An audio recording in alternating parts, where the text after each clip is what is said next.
ሄሎ ሰላም፣ ስሜ ጸጋዛብ ተድላ ይባላል እና ዛሬ የመጣሁበት ፓርት 3 ነው ስለ ዩኤስ ሲቲዝንሺፕ ሲቪክስ ቴስት በአማርኛ ማለት ነው።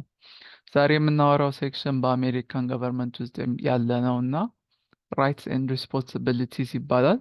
ራይትስ ማለት መብቶች ማለት ነው። ኤንድ ሪስፖንሲቢሊቲ ደግሞ ኃላፊነት ማለት ነው።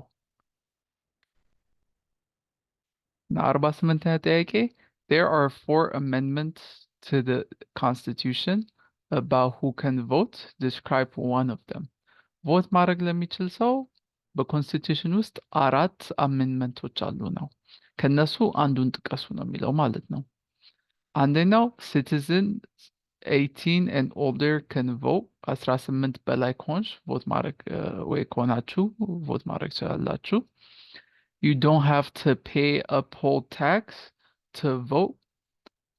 ፖል ታክስ መክፈል የለባችሁም። ያው በሁሉም ነገር ታክስ አለ እዚህ ሀገር፣ ግን ቮት ለማድረግ መክፈል የለባችሁም ነው የሚለው።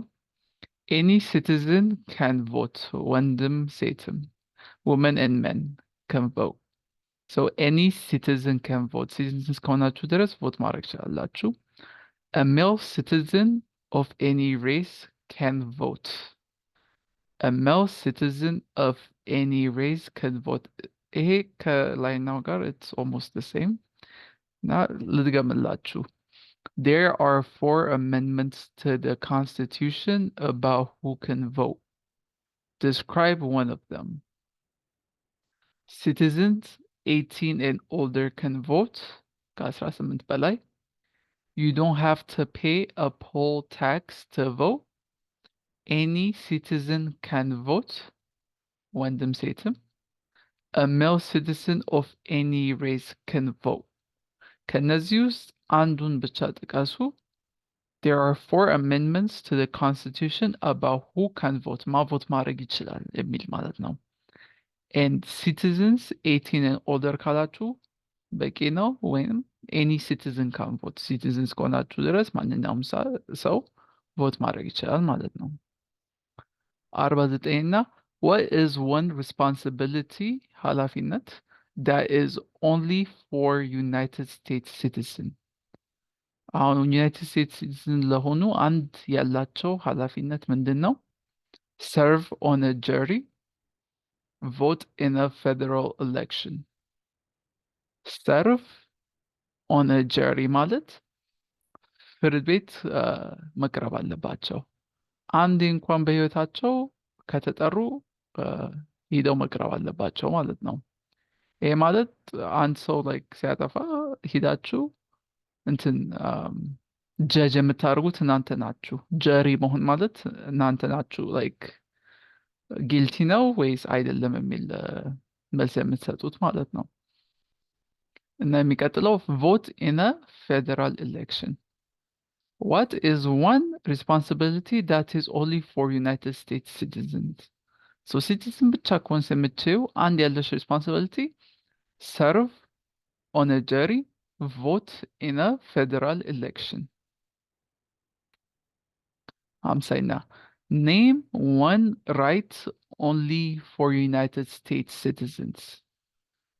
አንድ መብት፣ አሁን ቀደም responsibility ነው፣ አሁን ያለው ደግሞ መብት ነው። right. name one right only for United States citizens. vote in a federal election. run for federal office. አንድ ያላችሁ መብት ማንኛውም ሲቲዝን ቮት ኢን ፌደራል ኤሌክሽን። እነዚያም ሁለቱንም ቮት ኢን ፌደራል ኤሌክሽን ካላችኋቸው ትክክል ናቸው።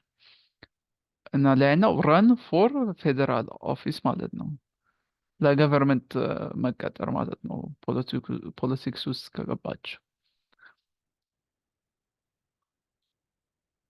What are two rights of everyone living in the United States? ሁለት መጥቀስ ትችላላችሁ። ይሄም ይመሳሰላል ፓርት 1 ላይ ካወራነው መልሶች። ሊስት ቱ ፍሪደምስ የሚል ነበር፣ ከዛው ይሄን ነው ማግኘት ትችላላችሁ። what are two rights of everyone living in the United States? ሁለት መብቶች ለማንኛውም ዩናይትድ ስቴትስ ውስጥ ለሚኖር ሰው ማለት ነው። freedom of expression, freedom of speech, freedom of assembly, freedom to petition the government, freedom of religion, the right to bear arms. አሁን እዚህ ቀለል የሚለው ፍሪደም ኦፍ ስፒች የመናገር ነጻነት ማለት ነው። ኦር ፍሪደም ኦፍ ኤክስፕሬሽን ያው ሀሳብን እንደፈለግሽው ወይ እንደፈለጋችሁት መግለጽ እንድትችሉ፣ ለመንግስት ላይክ ቅሬታ ካላችሁ ማቅረብ ነጻነት አለ እና የሃይማኖት ነጻነት ፍሪደም ኦፍ ሪሊጅን። ከዚህ ሁሉም ቀለል የሚለው ፍሪደም ኦፍ ስፒች፣ ፍሪደም ኦፍ ሪሊጅን።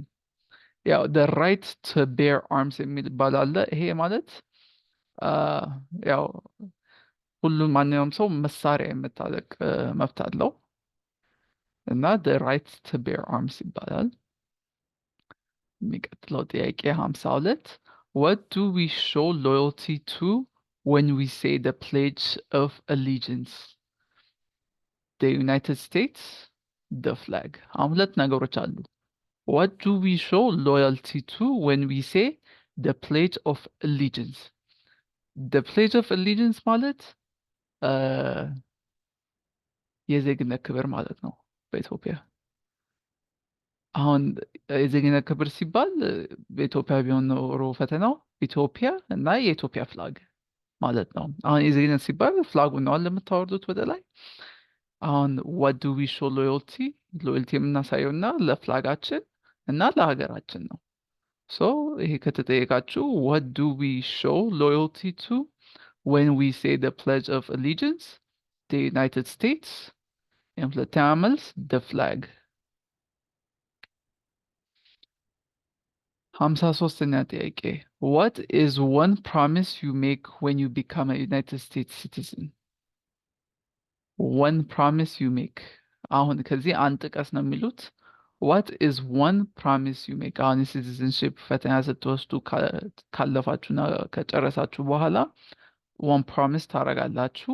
ከነዚህ አንዶቹ give up loyalty to other countries። ሁለተኛ defend the constitution and laws of the United States። ከዛ ሶስተኛ obey the laws of the United States። ይሄ ከሁሉም የሚቀል ይመስለኛል። obey the law of the United States ህግን ማክበር ማለት ነው። serve in the US military if needed። አሁን አገሩ ጦርነት ውስጥ ከገባ ድራፍት ከተደረጋችሁ በመንግስት ያው መዋጋት ይኖርባችኋል እንደማለት ነው። ከዛ serve do important work for the nation if needed። እነዚህ ሁለት ብዙ ከጦር ጋር የሚገናኙ ናቸው። be loyal to the United States ይህም ቀለል ይላል። ይህ ማለት ሎያል መሆን ማለት ከማንኛውም ነገር አገርን ማስቀደም ማለት ነው። እና what is one promise you make when you become a United States citizen? አንድ ፕሮሚስ የምትገቡት ሲቲዝን ስትሆኑ give up loyalty to other countries። ሎያልቲ እንዳልኩት ያው ድሮ የነበረው ሀገር ላይክ ፓስፖርት እንደመጣል ማለት ነው። ፓስፖርት ያንጥሎ አዲሱ መያዝ እንደማለት ነው። እና ከሁሉም ቀለል የሚለው be loyal to the United States or obey the law of the United States። ህግን ማክበር እና ሎያል መሆን ለሀገሪቱ። How old do citizens have to be to vote for president? ያው እዚህ ሀገር ማንኛውም ነገር ከ18 በላይ ነው ብዙ ጊዜ እና ቮት ማድረግ ከፈለገ ሰው they have to be 18. How old do citizens have to be to vote for president? 18 and older. 55 What are two ways that Americans can participate in their democracy? ሁለት ብቻ ነው ጥቀሱ የሚለው በዚህ ማለት ነው። What are two ways that Americans can participate in their democracy? Vote, join a political party, help with a campaign, join a civic group, join a community group, give an elected official your opinion on an issue, call senators and representatives, publicly support or oppose an issue or policy, run for office, write to a newspaper. what are two ways Americans can participate in their democracy? ዲሞክራሲ ሲኖር ሁለት መንገዶች እንዴት ፓርቲሲፔት ያደርጋሉ? ቮት ከሁሉም ይቀላል። ጆይን አ ፖለቲካል ፓርቲ ማለት ዲሞክራት ወይ ሪፐብሊካን ከሆንሽ አንዱን በመምረጥ ማለት ነው። help with a campaign, community group, ሌላ ኮል ሴኔተር ኤንድ ሬፕሬዘንታቲቭ። አሁን አንድ ኢሹ ካለ በጣም ብዙ ሰው የሚቃወመው ሴኔተራቸውን እና ሬፕሬዘንታቲቮችን ማሳወቅ ይችላሉ ማለት ነው። ስለነዚህ አውርተናል ፓርቱ ላይ ማለት ነው። run for office ማለት ሴኔተር ወይ ሬፕሬዘንታቲቭ ወይ ቫይስ ፕሬዚዳንት ወይ ፕሬዚዳንት ለመሆን run for office ማድረግ ይችላል ማለት ነው። እና write to a newspaper ከሁሉም እኔ ላይክ ለዚህ ጥያቄ ቮት ወይንም ጆይን አፕ የመጀመሪያ ሁለቱ ጆይን አፕ ፖለቲካል ፓርቲ ብላችሁ መልሱ ይቀላል። 56 when is the last day you can send in federal income tax forms? አሁን እዚህ ስራ የሰራችሁ ከሆነ ለማንኛውም ዓመት ኤፕሪል 15 ኤፕሪል 18 ሲቀርብ አማርኛ ጽፏል። ታክስ ፍሮም በዛ ነው ዴድላይን መላክ ያለባችሁ ማለት ነው። በየአመቱ ስራ ሰርታችሁ መጨረሻ ላይ ታክሳችሁን መላክ ይኖርባችኋል። ዴድላይኑ ኤፕሪል 15 ነው፣ የመጨረሻ ቀን ማለት ነው ለመንግስት መላክ የምትችሉበት። ያው ካላካችሁ ጉዳችሁ ነው። ያው አሁንም ባይመጣት አንዱ ቀን ይመጣባችኋል ማለት ነው። When must all men register for the selective service? At age 18, between 18 and 26, American history. When must all men register for the selective service? የአሜሪካ ታሪክ I think እቺ ሴክሽን እዚህ መኖር የለባትም። ግን when must all men register for the selective service? At age 18 እና ከ18 እና 26 ባሉ ዓመታት between 18 and 26 እቺ ሴክሽን እዚህ መኖር አልነበረባትም። I think ከዚህ በኋላ ያለው ነው። So must register for selective service ከተባላችሁ selective service at age 18 or between 18 and 26 ያለዚች ፓርት። አሁን ሁለተኛ ፓርት ነው፣ አሜሪካን ሂስትሪ ይባላል። አሁን የምናወራው ስለ ኮሎኒያል ፔሪድ ኤንድ ኢንዲፔንደንስ ማለት ነው።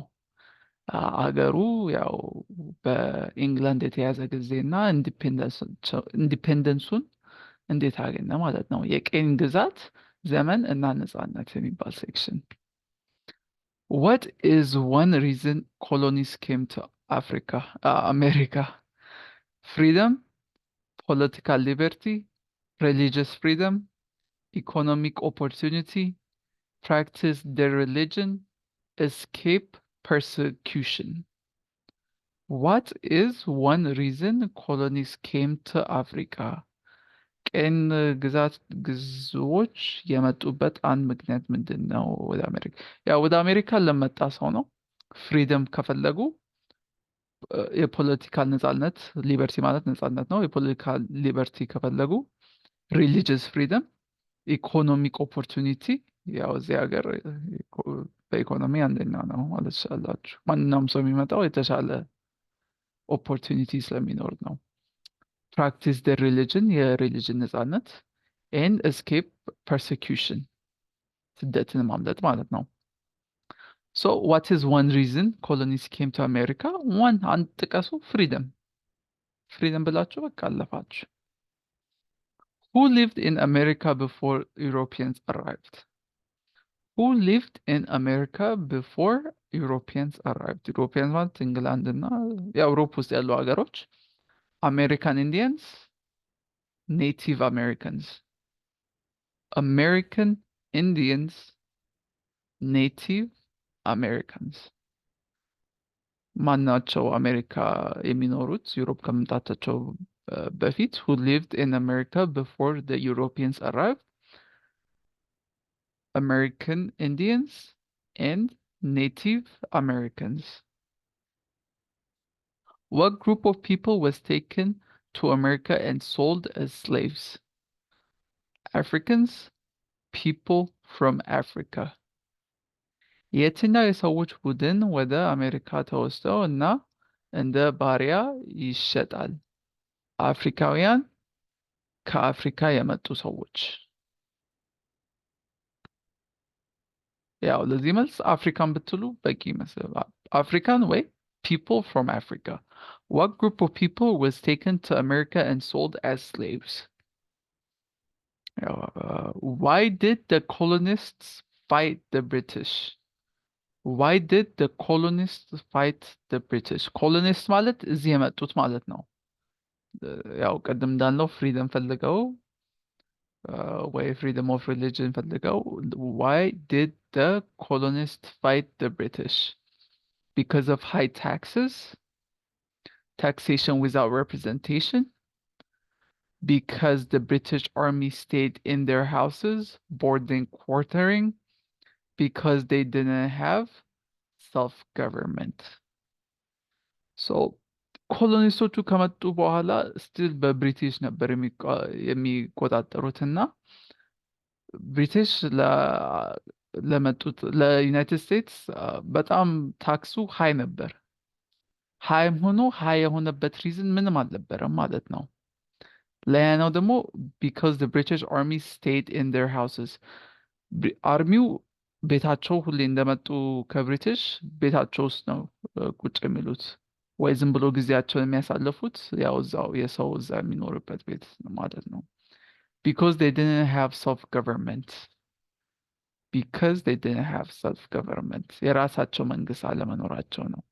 እዛው ብሪቲሽ ድረስ ባለው የሚቆጣጠሩ ስለሆነ የራሳቸውን ነጻነት ፈለጉ ማለት ነው።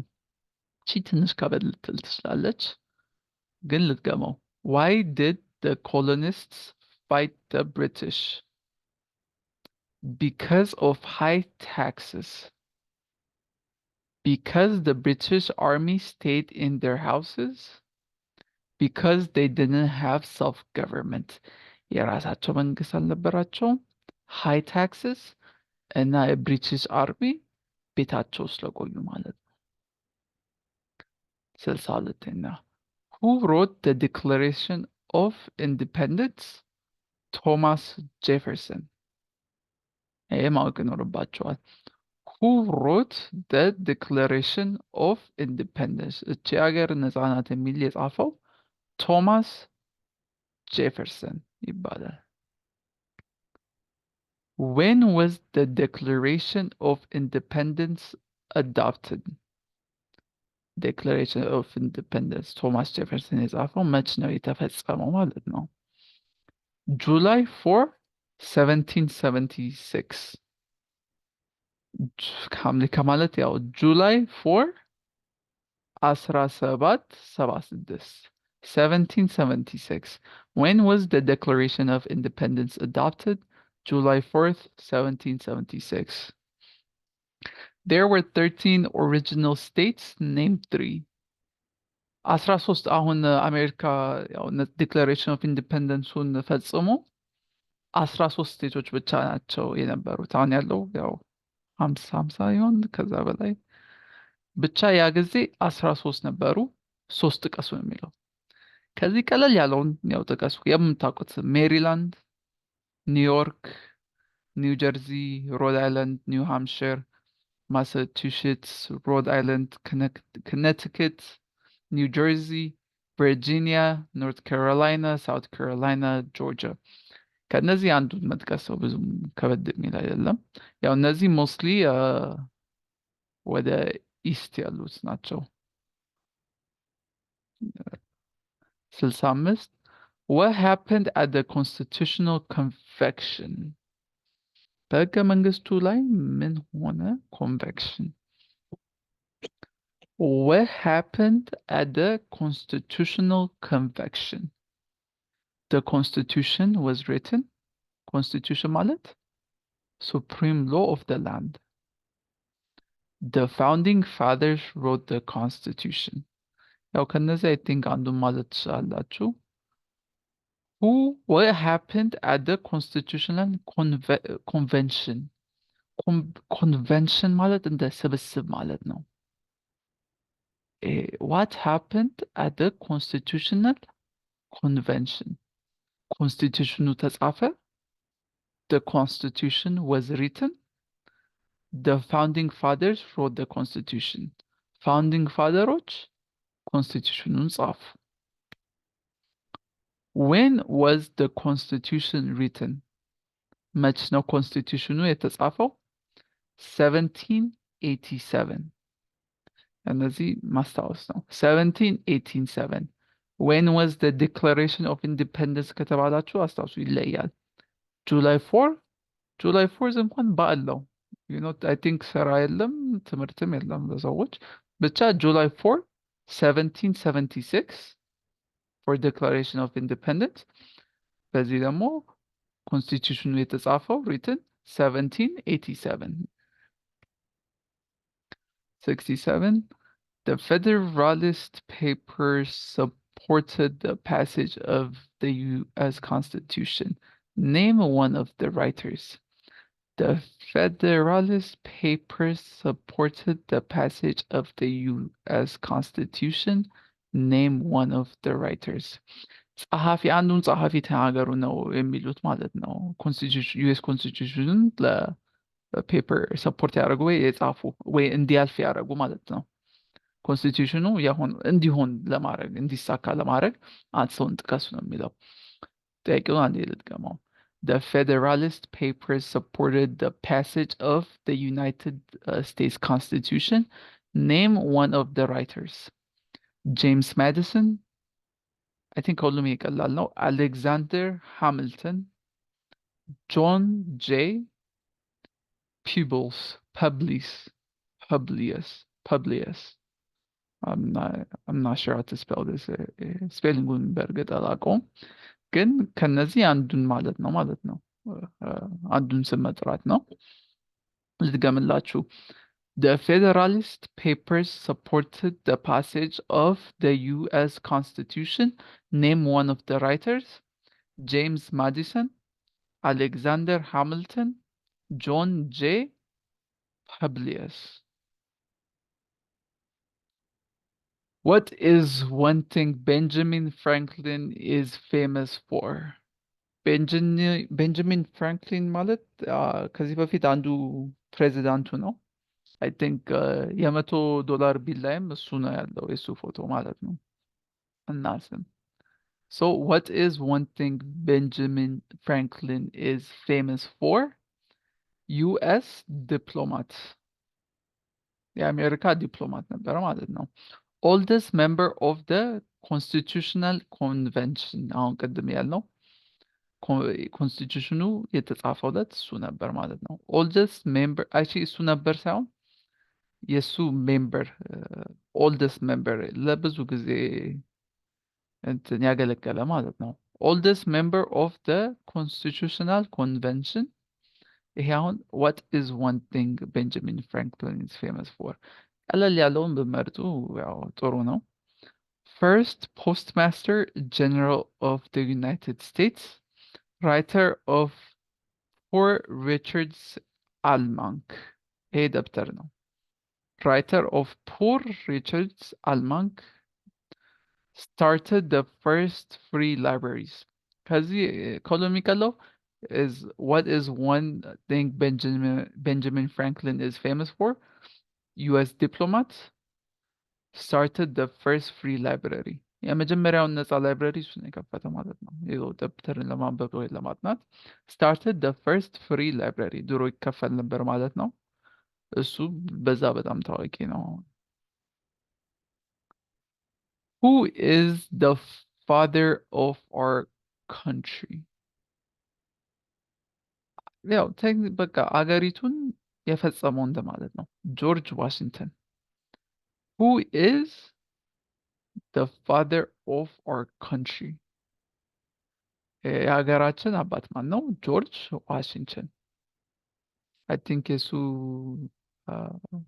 ዲሲ ላይ የሱ እንትን ያለው ትልቅ እሱ ስታቹ አለ። ግን who is the father of our country? መልሱ ጆርጅ ዋሽንግተን። who was the first president? ጆርጅ ዋሽንግተን። father of our country and first president ጆርጅ ዋሽንግተን።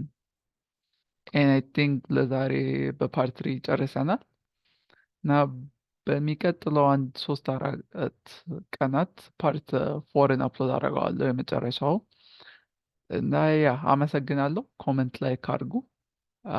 ቴንክ ዩ ቻው።